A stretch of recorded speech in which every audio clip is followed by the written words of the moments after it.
This is the first in a series of videos that introduce the basics of resistors and resistances.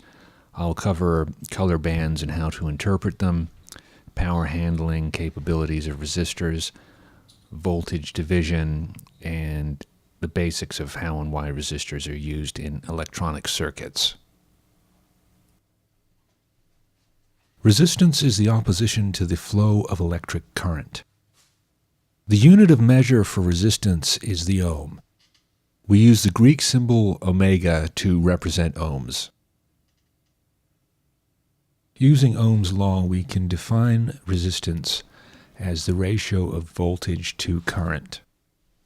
These are the two standard symbols that you'll see in schematic diagrams to depict resistors. The top symbol is what we usually use in North America. In Europe, they usually use the bottom symbol in schematic diagrams. Here are some commonly found types of resistors. This first one is a 25 watt, 20 ohm, 5% power resistor. And it's fairly large in order to be able to dissipate the rated 25 watts of power.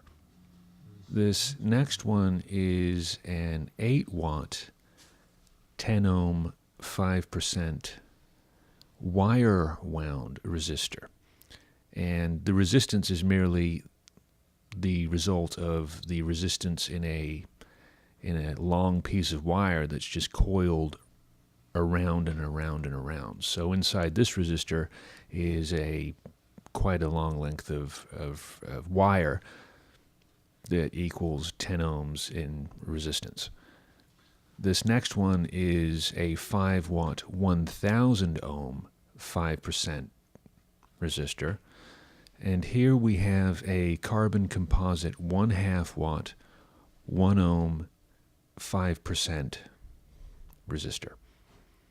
And this is the type that we'll be focusing on with the color bands that tell you the specifications. And this next one is a metal film 1/8 watt, 10 ohm, 1% resistor.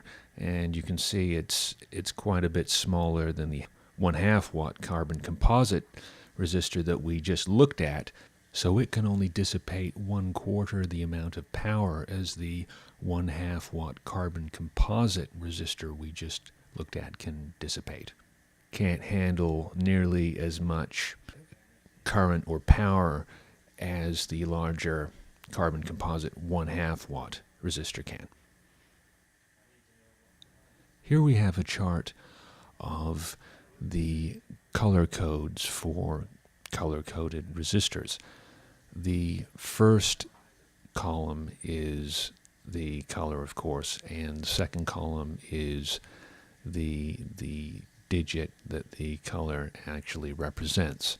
Next to that is the multiplier, and I'll do some examples of how it's all used to determine the resistance of a resistor.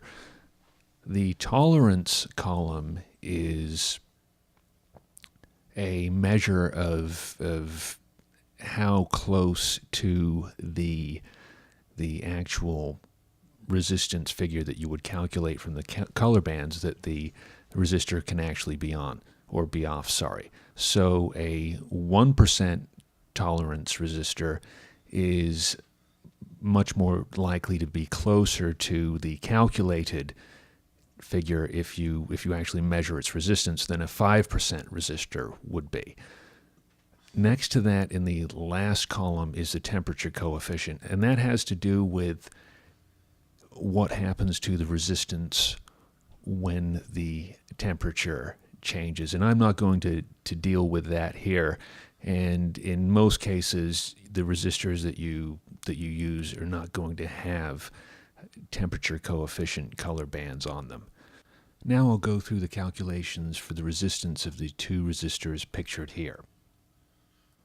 The first band of the first resistor is brown, so that's a 1.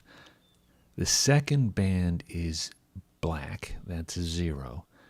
The third band is gold, so our multiplier is 0.1. The fourth band is gold, so this resistor has a 5% tolerance. To get our resistance, we take the first digit, followed by the second digit, and we multiply it by the multiplier. And in this case, that gives us 10 times 0.1, which is 1 ohm. The manufacturer is telling us with the gold tolerance band that this resistor is going to be within 5% of 1 ohm, so it's going to be somewhere between 0.95 ohms and 1.05 ohms.